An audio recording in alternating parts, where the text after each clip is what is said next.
قال اللہ تعالی فی کلامہ القدیم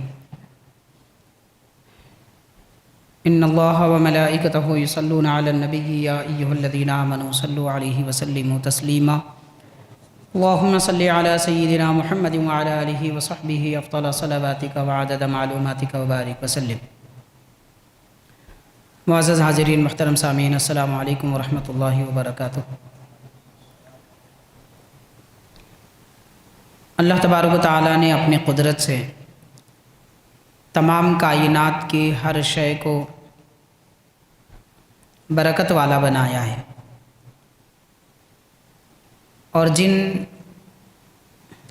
اشیاء و مخلوقات کو اللہ تعالیٰ نے برا بنایا وہ ابتدا ہی سے بری ہے۔ کوئی دن، کوئی مہینہ، کوئی سال ایسا نہیں ہے کہ رب نے خاص دن یا خاص مہینے کو نحوست زدہ یا بلاؤں والا بنایا۔ خالق کائنات کا اختیار ہے، پروردگار اپنی قدرت سے جن مخلوقات کو بہتر اچھا بنایا وہ فی نفسی ہی ابتدا ہی سے اچھے اور بہتر ہے۔ دور جاہلیت میں لوگ ماہ سفر کو منحوس اور برا سمجھتے تھے، اور دیکھا جا رہا ہے کہ اس وقت بھی بعض لوگ سفر کے مہینے کو برا اور منحوس جان رہے ہیں۔ اس طرح کے تصور یا بدگمانیوں یا بدشگونیوں کا دین اسلام سے کوئی تعلق نہیں ہے۔ ہمارے دین میں نہ کوئی مہینہ برا ہے، نہ کوئی سال، نہ کوئی وقت برا ہے، نہ کوئی جگہ۔ اللہ تعالیٰ نے جن چیزوں کو حرام فرمایا وہ ابتدا ہی سے ناپاک ہے، اور جن چیزوں کو حلال بنایا وہ ابتدا ہی سے پاک ہے۔ باقی وقت اور جگہ اس میں کوئی نحوست اور برائی کسی بھی اعتبار سے نہیں پائی جاتی۔ البتہ پچھلے زمانے میں انبیاء کرام کی نافرمانی کرنے پر جن قوموں پر عذاب نازل ہوا تھا وہ قوموں کی تاریخ بتاتی ہے کہ جس جگہ عذاب آیا تھا وہ جگہ لعنت والی اور دور رہنے والی جگہ تھی۔ اس کا ذکر احادیث پاک میں بھی ملتا ہے۔ لیکن حاضرین کرام، ایسی جگہ یا پھر ایسا وقت جو پچھلے زمانے میں ان کے عذاب یا گناہوں کی وجہ سے نحوست زدہ ہوا تھا، تو وہ وقت بھی، وہ جگہ بھی حضور نبی کریم علیہ السلام کے تشریف لانے کی وجہ سے پاک ہو گئی، رحمت والی ہو گئی۔ اب اس وقت سرکار دو عالم صلی اللہ علیہ وسلم کے میلاد مبارک کے بعد نہ کوئی وقت ناپاک ہے، نہ منحوس ہے، نہ کوئی مہینہ، نہ کوئی سال۔ بہرحال نحوست کا ہمارے دین میں مسلمانوں سے یا اسلام سے کوئی تعلق نہیں ہے۔ اس وقت یہ دیکھا جا رہا ہے کہ لوگ ماہ سفر کے آتے ہی اس کو منحوس سمجھتے ہیں اور برا جاننے لگتے ہیں، پھر جو اچھے کام کرنے کے ہیں وہ بھی اس میں نہیں کرتے، شادیاں کرنے سے کتراتے ہیں، اور رسم و شادیوں کے جو رسوم ہوتے ہیں یا رشتے طے کرنے کے معاملات ہوتے ہیں اس سے بھی پرہیز کرتے ہیں۔ نیا گھر اگر بنائیں تو گھر میں منتقلی کو برا سمجھتے ہیں کہ سفر میں ہم کیسے چلے جائیں۔ گھر بھرونی کرنے کا جو ہمارے پاس ایک ماحول ہے وہ بھی اس سے بھی گریز کرتے ہیں کہ سفر میں نہیں کریں گے۔ اس لیے آپ دیکھتے ہیں کہ ماہ سفر میں لوگ شادیاں نہیں کرتے ہیں، اور یہ سمجھتے ہیں کہ سفر میں اگر شادی کریں گے تو نحوست آئے گی۔ معاذ اللہ، استغفر اللہ۔ اس طرح کے تصور سے اسلام کا، مسلمانوں کا کوئی تعلق نہیں۔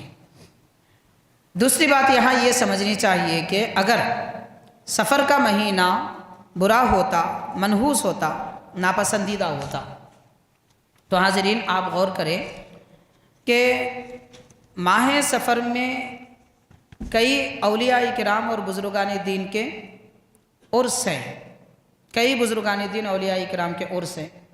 عرس کا معنی کیا ہوتا ہے؟ اللہ والوں کے دنیا سے تشریف لے جانے کا دن عرس کہلاتا ہے۔ ان کے انتقال کا دن عرس کہلاتا ہے۔ عرس کا اصل معنی ہے خوشی، شادی، کیونکہ جو خدا کے محبوب بندے زندگی بھر اللہ تعالیٰ کی عبادت وغیرہ کر کے اللہ تعالیٰ کی رضا و خوشنودی پانے کے لیے، اس کا دیدار حاصل کرنے کی خاطر زندگی میں تمنائیں رکھتے تھے، ان کی وہ تمنا ان کے دنیا سے جانے کے بعد اللہ تعالیٰ پوری فرماتا ہے، انہیں اپنا جلوہ دکھاتا ہے، انہیں اپنی قربت عطا فرماتا ہے، اپنی خاص رحمتوں میں رکھتا ہے، وہ نعمتیں ان کو حاصل ہوتی ہیں۔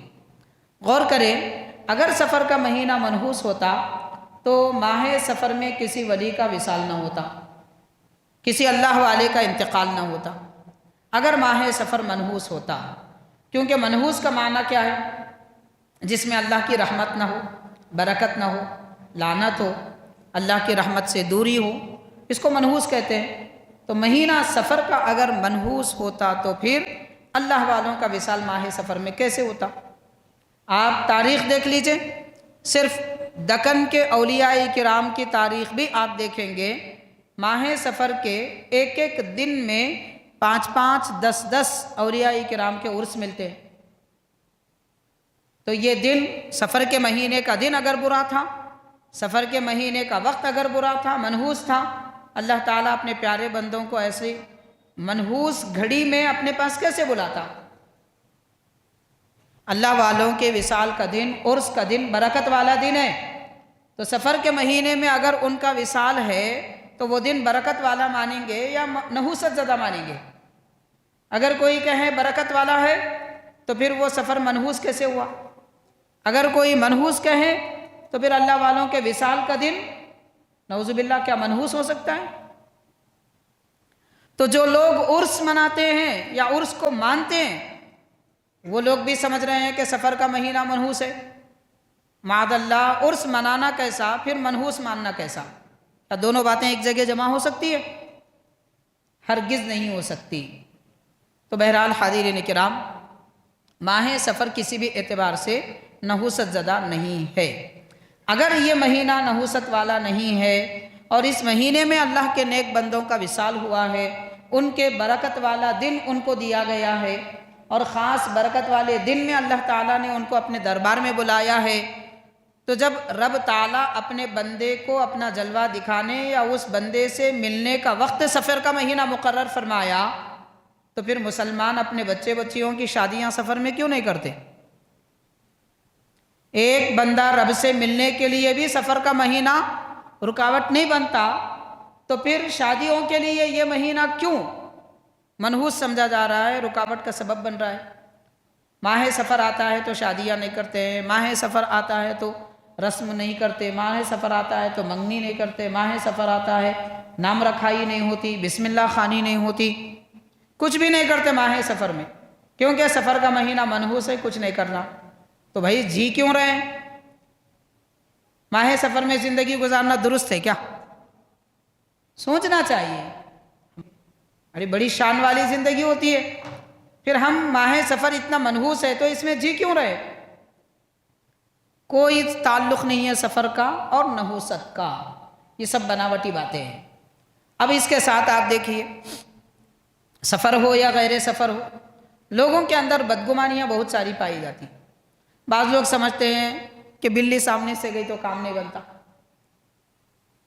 گاڑی پہ بھی جا رہے ہیں تو بریک لگا دیتے بیچارے، بلی سامنے سے گزری۔ اب دیکھنا یہ ہے کہ جناب بلی کو دیکھ کے آپ رک گئے یا آپ کو دیکھ کے بلی تیز چلی گئی؟ سوچنے کی بات ہے یہ۔ کوئی کہہ سکتا ہے کہ نہیں بلی مجھے دیکھ کر تیز نہیں گئی، بول سکتا ہے، ہو سکتا ہے، کیوں؟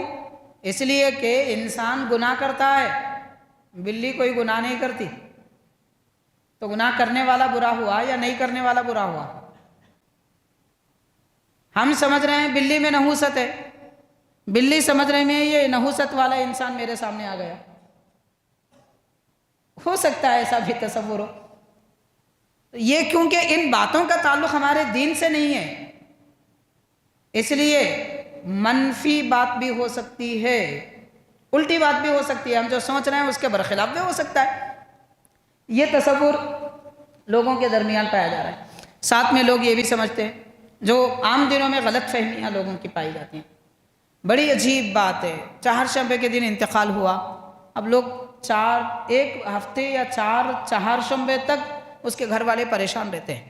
ہر آنے والا بولتا ارے چہارشنبے کے دن انتقال ہوا، لوگ بولتے ایک مرتبہ ایک گھر میں چہارشنبے کے دن ایک انتقال ہوا، چہارشنبوں کو ہوتا ہوتے۔ مطلب یہ بدگمانی پھیلا کے جا رہے ہیں، لوگوں کو پریشان کر کے جا رہے ہیں۔ تم اتنا مت سمجھو ایک آدمی کا انتقال ہوا اور ایک جانے والا ہے، وہ بیچارے پریشان گھر والے، شاید اور ایک ہو جائیں گا۔ اگر ان کا ایمان پختہ ہوگا، اللہ کی ذات پہ یقین سچا ہوتا، کبھی یہ بدگمانی کسی کے دل میں نہیں آتی۔ حاضرین کرام، اس طرح کے بدگمانیاں لوگوں کے دلوں میں سفر میں غیر سفر میں پائی جاتی ہیں، سفر میں کچھ زیادہ ہی ہو جاتی ہے۔ اور یہ بھی ایک تصور ہے لوگوں کا کہ اگر بیوی کا انتقال ہو جائے تو شوہر بیوی کو دیکھ نہیں سکتا اور بیوی کے جنازے کو بھی کندھا نہیں دے سکتا۔ یہ بڑے تعجب کی بات ہے۔ یہ کون سی حدیث پاک میں ہے، کون سا فقہی مسئلہ ہے، کون سے اللہ والے نے بتایا اور کون سے علماء نے بتایا، کہاں لکھا ہوا ہے بھائی؟ یہ بدگمانیوں اور بدشگونیوں کی، بدفعلیوں کی، یعنی برے خیالات کی ایک بڑی لمبی فہرست ہے۔ تعجب یہ ہے کہ اس کی آج تک کوئی کتاب نہیں لکھی گئی۔ آپ کو نماز کے مسائل پہ کتاب ملے گی، زکوٰۃ کے مسائل پہ کتابیں ملیں گی، ہر مسئلے پہ دین کے آپ کو کتابیں ملیں گی، لیکن لوگ یہ جو بدگمانیاں بنا لی ہے نا، ان کی کوئی کتاب نہیں ہے، سب کو یاد رہتی۔ جو باتیں یاد کرنے کی ہے وہ کوئی یاد نہیں کرتا، اور جو یاد نہیں رکھنے کی ہیں وہ سب کو یاد ہے۔ معلوم ہے یہ مہینے میں یہ ہوتا، ایسا نہیں کرنا، ویسا نہیں کرنا، فلاں نہیں کرنا۔ اس قسم کی باتیں کر کے لوگ خواہ کے اپنی زندگیوں کو دوبھر اور مشکل بنا دیے۔ حاضرین کرام، بیوی کا انتقال ہو جائے تو شوہر کا بیوی کو دیکھنا یا اس کے جنازے کو کندھا دینا اسلام نے کہیں منع نہیں فرمایا، کسی نے منع نہیں فرمایا۔ کون منع کر رہے ہیں؟ کہاں لکھا ہوا ہے؟ لوگوں کی بدگمانی ہے۔ بدگمانی کیا ہے میں آپ کو بتاؤں گا۔ وہ یہ سمجھتے ہیں کہ اگر شوہر بیوی کے جنازے کو کندھا دے تو اس کی دوبارہ شادی نہیں ہوگی۔ نحوست ہے، مطلب جو انتقال کر گئے ان کے ساتھ تم نہیں چلنا، معاذ اللہ، استغفر اللہ۔ تو یہ لوگوں کے، اب یہاں سے آپ سمجھ سکتے ہیں کہ انسان ترقی کر چکا ہے۔ انسان اتنی ترقی کر چکا ہے ماشاءاللہ، بغیر استری کے کپڑے نہیں پہنتا۔ اتنی ترقی کر چکا ہے کہ آنکھ اچھی بنانے کے لیے اینک لگاتا ہے۔ اتنی ترقی کر چکا ہے کہ رنگ برنگی ٹوپیاں پہنتا ہے، عالیشان چپل پہنتا ہے، گھر میں وال تھیٹر رکھتا ہے، ہر قسم کی سہولتیں گھر میں ہیں، مگر اس کا ذہن، اس کا فکر اب تک نہیں بدلا۔ صرف رہن سہن کا طریقہ بدلا ہے انسان کا، اس کی عقل نہیں بدلی، اس کی فکر نہیں بدلی۔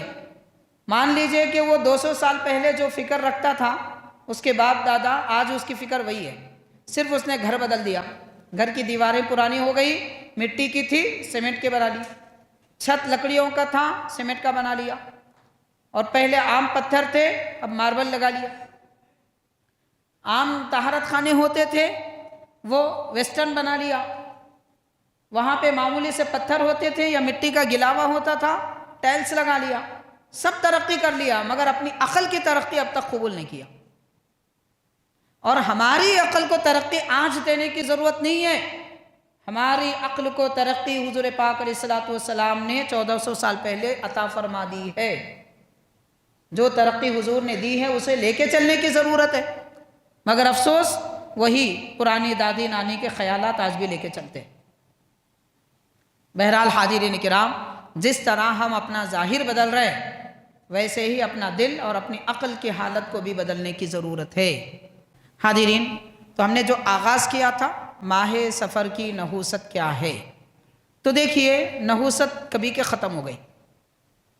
1400 سال پہلے مان لیں کہ سفر میں نحوست تھی، مان لیں، تو بھی وہ نحوست 1400 سال پہلے ختم ہو گئی، مگر آج تک لوگ اسی نحوست کے پیچھے پڑے ہوئے ہیں اور نبی کی لائی ہوئی رحمت کو بھول گئے۔ وہ لوگ ہی سفر کو منحوس سمجھتے ہیں، جو اللہ کے نبی کی رحمت کے قائل نہ ہو۔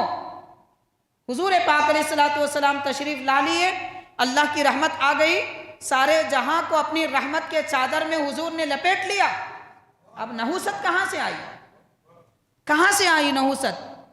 کون کہتا ہے کہ نحوست ہے؟ رحمت ہی رحمت ہے، ہر جگہ رحمت ہے، زمین سے لے کے آسمان تک اور سورج سے لے کے تحت الثری تک، بس رحمت ہی رحمت ہے۔ اللہ تعالیٰ نے اپنی نبی کی رحمت کو پھیلا دیا ہے، لیکن افسوس آج تک لوگوں کو نہ وہ رحمت دکھائی دی، اب تک وہی لوگ نحوست کے پیچھے پڑے ہوئے۔ اس لیے ماہ سفر کی 13 تاریخ کو پریشان، 11 کو پریشان، چہارشنبہ آیا تو پریشان، بلی سامنے گئی تو پریشان، لیمو دکھا تو پریشان، کٹا ہوا ہو تو پریشان، اس میں مرچی ہلدی ہے تو پریشان، نہیں ہے تو پریشان۔ اتنی پریشانیوں میں پڑنے کی کیا ضرورت ہے بھائی؟ ساری پریشانیاں ختم، بس ایک بات کہ میرے نبی رحمت والے ہیں، حضور کے تشریف لانے کے بعد کوئی نحوست نہیں ہے، کوئی بلا نہیں ہے، کوئی آفت نہیں ہے۔ سرکار کے تشریف لانے کے بعد کیسی آفت بھائی؟ کون سی مصیبت؟ ہاں یہ ہو سکتا ہے اللہ تعالیٰ بندوں کو آزمانے کے لیے مصیبت میں مبتلا فرمائے، وہ آزمائش ہوتی ہے، وہ کوئی آفت نہیں ہوتی۔ آفت اور آزمائش کو بھی سمجھنا چاہیے۔ آفت شیطان کی طرف سے آتی ہے، آزمائش اللہ تعالیٰ کی طرف سے آتی ہے۔ تو یہ فرق کو ملحوظ نہیں کر پا رہے ہیں، اس لیے پریشان ہیں۔ خیر تو حاضرین کرام، اللہ تعالیٰ اگر ہمیں آزمائے تو بھی اس سے نجات رحمت والے نبی کی رحمت سے ملتی ہے، اور شیطان کی طرف سے آفت آئے تو بھی اس سے نجات رحمت للعالمین صلی اللہ علیہ وسلم کے وسیلے سے ملتی ہے۔ بس اتنی بات یاد رکھیں۔